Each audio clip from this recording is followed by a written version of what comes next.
اس کے بعد ہے حج کی اقسام. یاد رکھیے کیونکہ جب ہم حج کا ارادہ کرتے ہیں تو سب سے پہلے جو ہے ہمیں یہ دیکھنا ہے کہ ہم کون سی قسم کا حج کر رہے ہیں. تو اس میں پھر ہمیں حج کی قسم کا انتخاب بھی کرنا ہوگا. تو اسی لیے حج کی اقسام سماعت فرما لیں کہ نمبر 1 ہے حج افراد. اسے افراد اس لیے کہا جاتا ہے کہ افراد کا مطلب ہوتا ہے اکیلا، کیونکہ حج افراد والے جو ہیں وہ حج کا ہی ڈائریکٹ احرام پہنتے ہیں کہ 7 ذوالحج کو وہ جو ہے جیسے جدہ والے ہیں 7 ذوالحج کو وہ حج کا ہی احرام پہنیں گے. تو اس نے جو ہے عمرے کو حج سے جدا کر دیا، تو اسی لیے اسے کہتے ہیں حج افراد، اور اس کے کرنے والے کو مفرد کہا جاتا ہے. اور یاد رکھیے کہ جو یہ حج افراد ہے یہ چاہے آفاقی حاجی ہو، چاہے حلی حاجی ہو یا مکی حاجی ہو، تینوں قسم کے یہ حاجی اس حج کو کر سکتے ہیں. اس کے بعد ہوتا ہے حج تمتع. تمتع کا مطلب ہوتا ہے نفع اٹھانا.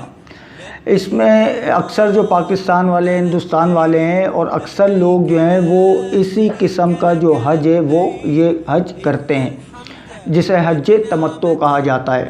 حج تمتع میں پہلے عمرے کا احرام پہنا جاتا ہے. عمرہ وغیرہ کرنے کے بعد جو ہے حلق وغیرہ کروانے کے بعد پھر احرام اتار دیا جاتا ہے. پھر 7 ذوالحج کو حج کا احرام جو ہے یہ پہنا جاتا ہے. تو اس لیے اس حج کو کہتے ہیں حج تمتع، اور اس کے کرنے والے کو متمتع کہا جاتا ہے. اس کے بعد ہوتا ہے حج قران. قران کا مطلب ہوتا ہے کہ 2 چیزوں کو آپس میں ملانا. تو حج قران جو ہے کرنے والا وہ ایک ہی احرام پہنتا ہے، یعنی حج اور عمرے کی دونوں کی نیت کرتا ہے. جیسے مثال کے طور پہ اس نے 3 یا 2 ذوالحج کو جو ہے احرام پہنا، اور عمرہ وغیرہ کرنے کے بعد جو ہے وہ اس احرام کو اتارے گا نہیں، بلکہ اتنے دن ہی وہ احرام میں ہی رہے گا. احرام کی پابندیاں جو ہیں اس پر لاگو رہیں گی، اور جو ہے پھر وہ 8 ذوالحج کو جو ہے مینا کی طرف روانہ ہو جائے گا اسی احرام میں. تو اس لیے اس کو جو ہے یہ حج اور عمرے کو جو ہے ملا دیتے ہیں، تو اس لیے اس کو حج قران کہا جاتا ہے، اور اس کے کرنے والے کو قارن کہا جاتا ہے. ہمارے نبی کریم صلی اللہ تعالیٰ علیہ وسلم نے زندگی میں ایک ہی مرتبہ حج کیا، اور وہ حج قران ہی تھا. اور علماء کرام نے ارشاد فرمایا کہ یہ حج قران سب سے زیادہ افضل حج ہے.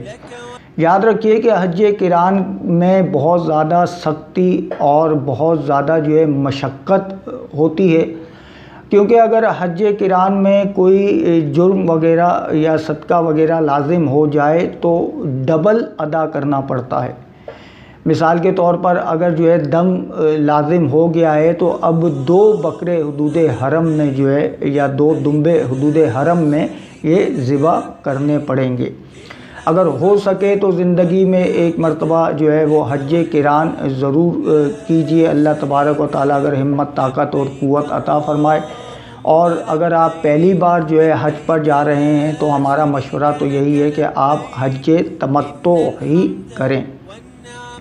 اللہ تبارک و تعالیٰ سے دعا ہے کہ یہاں تک جتنے بھی مسائل ہم نے سماعت فرمائے، اسے اللہ تبارک و تعالیٰ ہمیں سیکھنے اور دوسروں کو یہ ویڈیو شیئر کر کے انہیں بھی سکھانے کی توفیق رفیق مرحمت فرمائے.